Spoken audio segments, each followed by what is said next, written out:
Alicia Magnus Lewis here with the Los Angeles Tribune, and I'm delighted to have this conversation that's all about inspiration and disruption with Angela Kung. Now, Angela, you do so much, but you have the Angela Kung Acupuncture and Wellness Center that's based in California.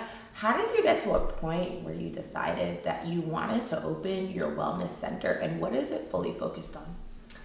Wow, well, that's a loaded question because really this began from birth, I feel like. I feel like we have a purpose, when we come into this world. And it takes time for that to sort of develop into who we become. And we have to go through some challenges first. So I feel like I've kind of gone through my fair share of, a crazy journey. Yeah. And once I decided that I was going to go and really be on this healing journey for my own self, that's when I decided to become, a healer, so to speak. I started seeking different ways to, help people. Well, really, it started this way. At 6 years old, I told my parents I was going to be a doctor. And so being in America and being in an immigrant family, you are exposed to Western life. And so you think that being a doctor means being an MD. Yeah. And so my whole life, I was kind of set up to go to medical school. But when I went through some challenges, like I mentioned, these were spiritual, traumatic challenges that affected me mentally and emotionally, and of course physically as well, because that always manifests too. In college and undergrad, when I was doing the pre-medical program, I realized that even through all of my rounds of volunteer work with children's hospitals and different things that I was doing, I wasn't able to find help in this world. I wasn't able to connect and resonate with this type of work. Doesn't mean that it's not needed. It just didn't feel right for me to be that. And I was hurting in many ways. And so seeking Western medical help was not really meeting my needs. I felt like I was sitting in a waiting room for 45 minutes and then finally seeing a doctor or maybe a surgeon or somebody, and they would maybe talk to me for 5 minutes and hand me a prescription. Now, because things weren't working and I was still spiraling, that's when I decided that there had to be something else. And so that's when I began to kind of be in a holding period at first with ice skating. That was my thing. I was coaching and performing, but I was very unhappy and I was hiding it. So all of that was faking it, and I was faking it so much. I was so depressed inside, and I decided that finally I was going to find out if there was another way. And that's when I kind of cried out for help, like, God, if you're really there, if there really is a God, please help me, because I cannot live this life the way I've been living it. And if you have a way for me, I'm willing to do whatever it takes, whatever you want me to do. And I really believe that this turning point at the age of 26 was the beginning of all the things that you had just asked and how I became to open the center. It was a huge conviction and a need that other people needed this too. Yeah. And that was where my heart laid, and I knew that going off on my own and creating a center rather than working for somebody was what the higher power wanted me to do. Yeah. Because it had to be done a certain way. It had to be done through a spiritual healing, not just let me put some needles in. Now, acupuncture is an energy art. It is a beautiful medicine, all encompassing with the Chinese herbs and everything. And of course, I love this medicine, but there was something deeper. Yeah.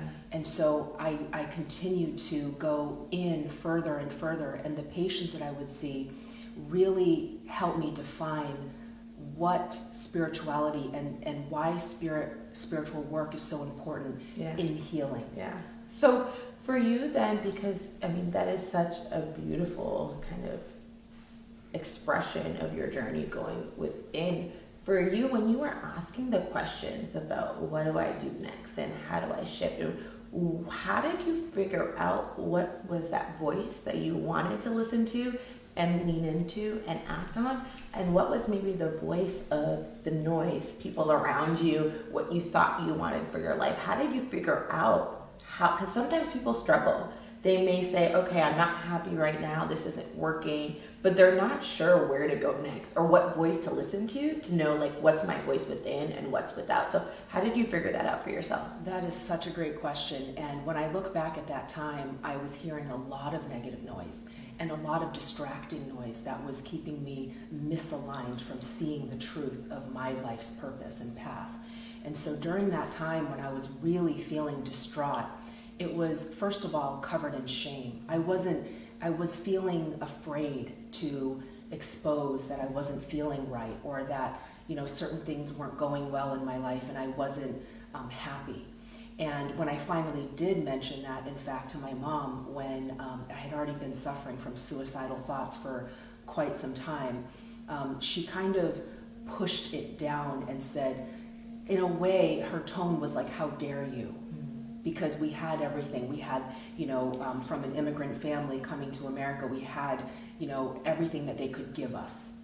And so I was disrespecting and shaming the family by exposing the fact that I was going through troubled times emotionally. And so the way that I eventually, and this is kind of morbid because I had so much negative and darkness thinking and journaling, and I was sort of like in this horrible dark cycle of negative thoughts that it was very much leading me towards the one-way track of like, okay, go kill yourself or something like that.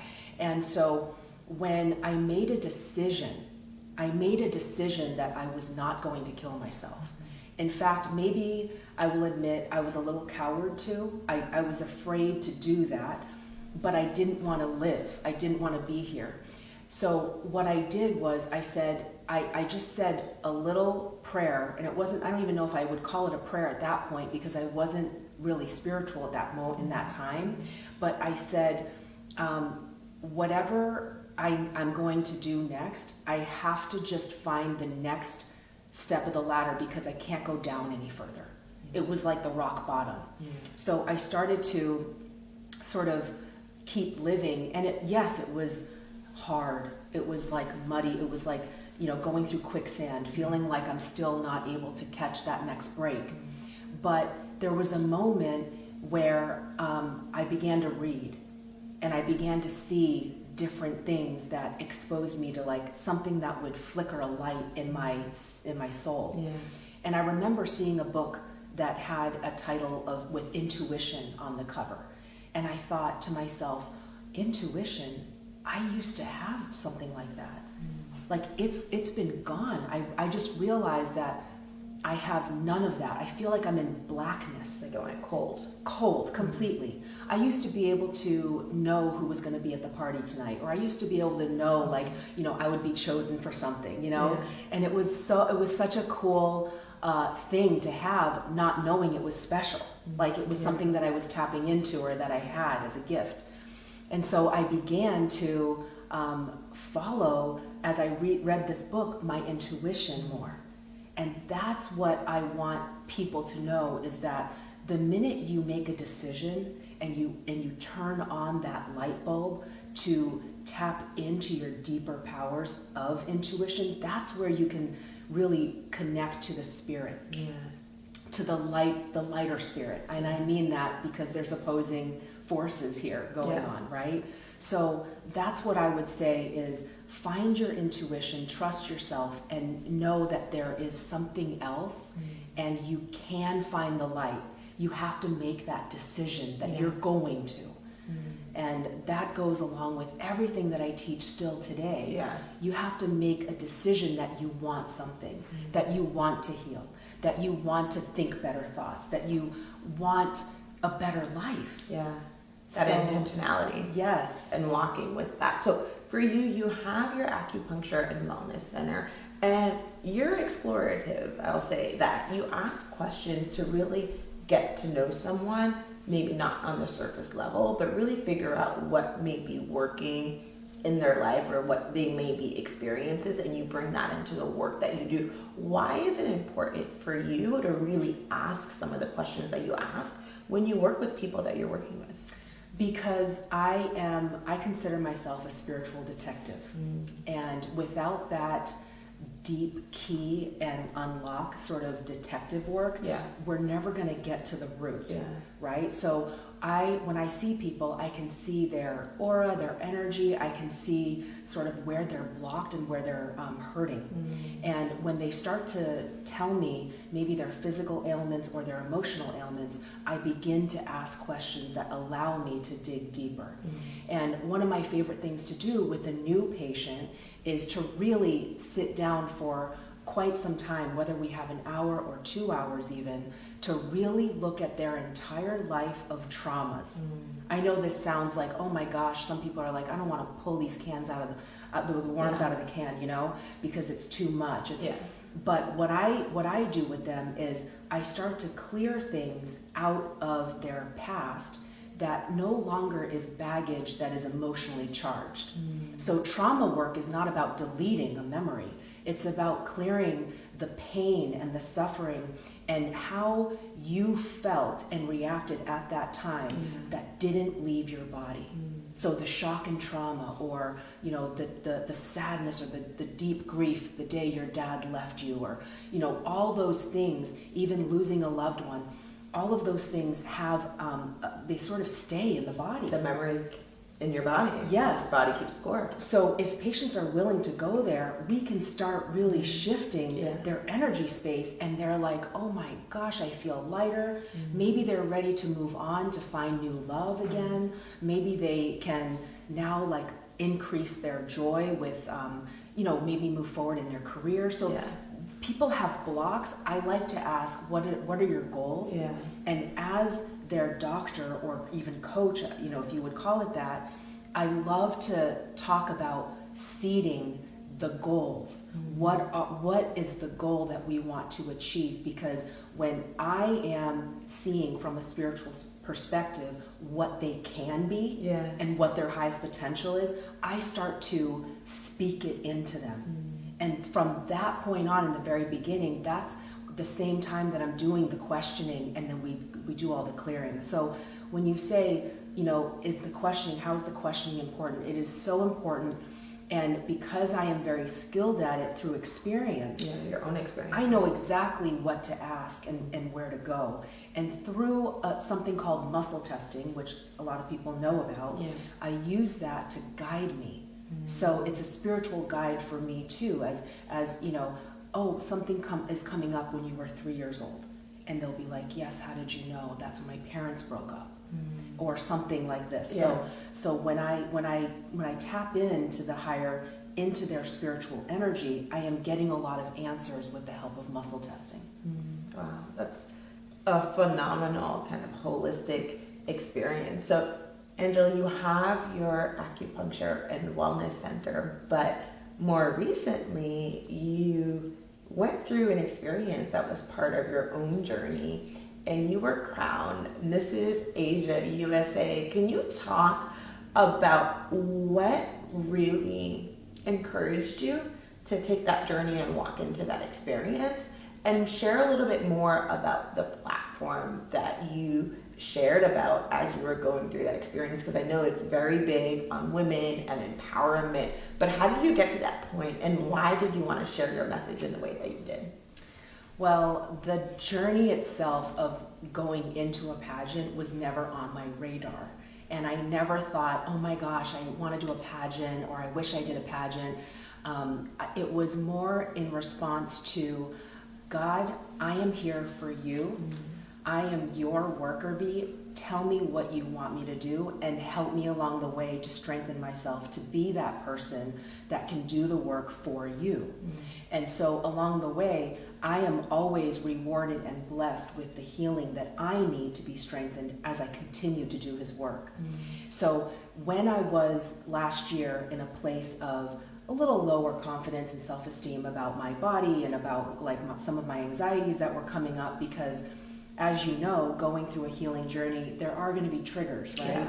And so sometimes you take 2 steps forward and you're feeling great, and then you might take a step back and Say, you what just happened? like, oh my gosh, why am I going backwards? Yeah. And so I had this little backwards moment, and I remember praying and asking, help me not take this step back ever again. Like I'm done. A declaration. I'm declaring that. Yeah. You know, I'm done, and I just want to feel 100% in my body and confident.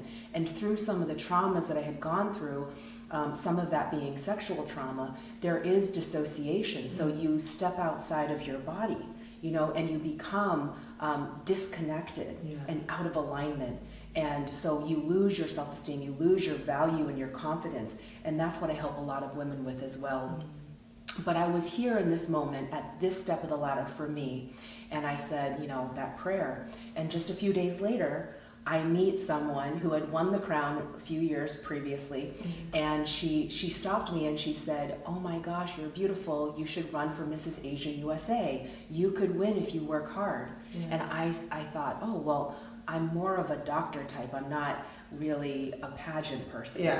And so, but we got to talking and we sat down, and I remember she ordered some food and we were sitting, and I was just getting to know her, and she was telling me about the pageant, and I had this huge whoosh come through my body, and I am very, I would say, like antenna opened and connected to spirit. So I knew right then that God was saying, do this pageant. This time. And I remember saying to her, you're going to think I'm crazy, but God's asking me to do this pageant.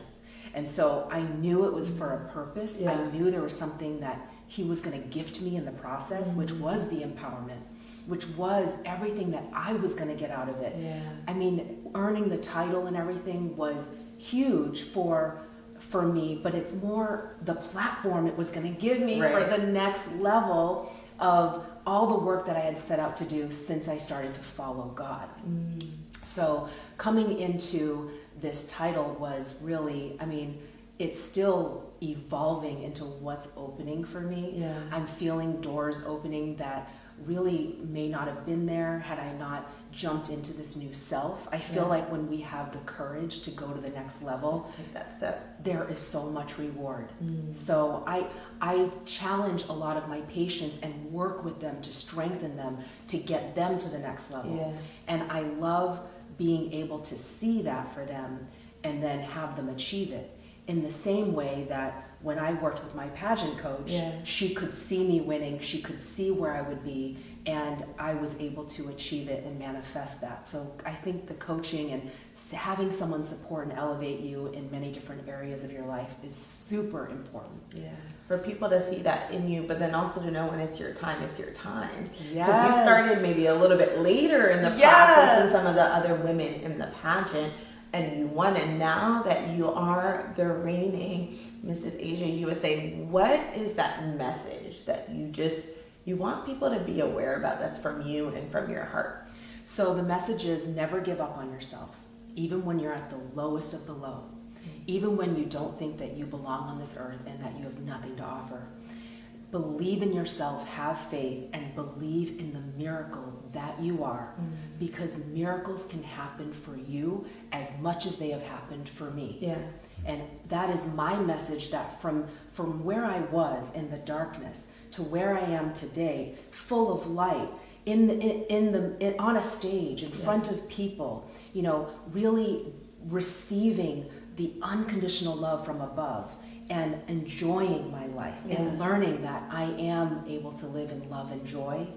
I want people to know this, that you can heal from anything. And being someone who's done that and seeing so many patients evolve into that empowered place is seriously the message I want this platform to be, for me to help others see that too. Wow, that's so beautiful. And Angela, you're in the Pillars of Power movie, the 5 Hidden Secrets to Success, produced by the Los Angeles Tribune Film Division. What was it in your spirit that said, this is a film that I want to be a part of? This is a message that I want to share with the world? Well, when I first learned of it, First of all, it was a divine intervention. Yeah. Okay, I got to meet the beautiful Alicia when I was feeding the homeless the day before Thanksgiving last year. LA Mission. Yes, and what a beautiful divine moment when you interviewed me, and I felt the Spirit. And when you asked me the question, and I answered the question, I could feel my heart just opening. And I could feel you resonating with me. And we were here in this other world together before we were sort of like, you know, the other interviewer that was with you came in and then asked a different question to Miss Asia USA. Yeah. And right then, even my husband noticed that something was going to happen. He felt it. He felt there's something special about Alicia. And I felt it too. And when you said, I feel like there's something for us to be doing in the future, and we connected, that was seriously the best moment of that day for me. It was a God moment. It really, really was. And I will say, when you then later sort of asked me if I wanted to be a part of a project that was actually already closed up. The cast was done, and that was seriously an honor for me. So thank you so much. But when it all kind of came through, and you know we had to go through some barriers, and it all opened, the doors all opened. Yeah. I did feel a significant, God calling of alignment, of showing up, being in the right place at the right time in my life to share His light. And I know that people will hear what we have to say to up-level their lives in a way that they are not seeing or hearing from their loved ones or family members, or not recognizing as being possible. Yeah. So we are here, and me especially, as what I know, the wisdom that I carry today has to be shared. Yeah. And I know that God has wanted me to do the platform of Mrs. Asia USA to then do more things. And this is one of them. This is something that I feel so empowered, and my intuition is always working. So even before the pageant came, I felt like there was a movie. I felt like there was something coming, and here it was. And so, like, my intuition is back. Yay! It's not cold. It's hot. Not cold. It's vibrant. I love it, and I'm so happy that you live in that space, Alicia. You really do. And when I met you, I just have to tell you, I saw so much light and so much just God-given raw love. Thank you. And you carry that for the world. It's not, it's not like, I don't want to say the word selfish, because I love the word selfish now, because everyone needs to be a little more selfish. No is a full sentence. Yes, no is a full sentence. Boundaries are good. Yeah. But yes, you are just all about, sharing. Sharing is caring, giving more wisdom to people. And you are exactly where you need to be. I just feel so strongly about, your position in all of this. So thank you again for, opening that door for me and giving me that opportunity. But to be called to be in this movie is absolutely a heart calling. And I feel my soul just wanting so much to touch as many souls out there as possible. And that is really the reason why I'm here. Wow, that's so beautiful. Thank you so much. And for you, how do you pour into yourself? How do you rejuvenate? How do you clear space so that you can listen? Because it sounds like you get a lot of channeled messages, and you have a really clear communication channel with Spirit, with God. So what are ways that you pour into that and nurture that so that your intuition is as vibrant as it is right now? Well, for the general ways and the general people, what everyone can do, I would say hot baths with salts, and meditation time, waking up early before the dawn, because that energy at that time is silent and it's golden, and it's the most beautiful time to connect with your higher power. And also to continue asking and being in alignment with God. So this is what I truly believe for people to do to stay in their right place, because it's very easy to fall off and be distracted, is to always talk to your higher power as if you are having just an open conversation, and you will get responses. You will know. You might not know what the response is today, but when you open that muscle and you start using it, like you go to the gym, you will start to be so strong in this is a yes, this is a no. And anyone can learn muscle testing, really, anyone. So you could learn to do that and sort of get sort of an intuitive yes or no. But some people feel it in their gut, and some people hear things, and some people have dreams and they get downloads. So I want people to be able to do that. But for me, how do I also stay in my high frequency? One of the things people ask me is, how do you do all this and not take everyone's stuff home? Because, you know, when you're seeing patients after patients who have all these difficulties and difficult stories and drama, right? I actually have gotten to a place, and I will share, a while ago, yes, I took the migraine home, I took the knee pain, I never had knee pain, took that home. I would take, you know, even uterine bleeding one time, I went to the toilet and I thought, oh, this isn't mine. But because I don't attach fear to it, then it can leave. Okay, that's number one. Do not attach any fear to it. Number two, recognize its energy. Okay. Number three, energy that we compassionately and empathically give does not need to look like holding it for them. Okay. I am a vessel of healing. Therefore, when someone comes, I am a strong detective in that moment, and strongly I work through the healing process. But after that, it's in one ear, out the other. I might take notes because I need to know what's going on for next time, but it's gone. I cannot keep thinking. I do not. It's not like it's almost like a detachment.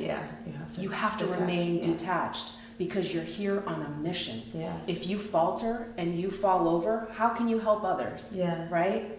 It's like being in war. Let's say you're fighting and then all of your friends are down, and are you gonna lay down and cry, or are you gonna stand up and continue fighting and do what you need to do? So in a way, this is how I have become so strengthened over the years, where I take nothing home. But if there is anything that lingers, I already know, oh, I'm carrying this person's, you know, sadness. You can clear it out. And then I can clear it for myself. Especially being a healer, I know how to do those things. But if someone is not a healer, I highly recommend that you do regular sessions that you need to keep cleansing, so that you can continue evolving and seeing what is the next wall you need to barricade down. Angela, I'm loving this conversation. We're gonna have to come back here and have another one. In closing, what is a message you'd like to share with someone that they can implement today that can shift things for them, or open up their mind or perspective to something that may be a little bit new to them but can help them down their journey of self? Okay, well, I think what they should do is recognize that something that they thought was the truth in the way that they're thinking, or in the way that they think they have to do things, is not the truth. Does not have to be their truth. Pattern interrupt their own thoughts. Yes, pattern interrupt, and question yourself, question things. And be curious. Yes, and then say, what do I want? Write all those down. Write all those down and read them daily and say, that's my life, and that's how I think, and that's what I'm going to look like, and that's what I'm going to do. And start to focus on the bullseye, not the things that you don't want to be. Wow. I love that. Well, thank you so much, Angela. We're excited to see you in Pillars of Power. I know that you're doing so much, and your platform is only increasing because you keep pouring light into the world. And for that, thank you. Until next time. Thank you so much. Thank you.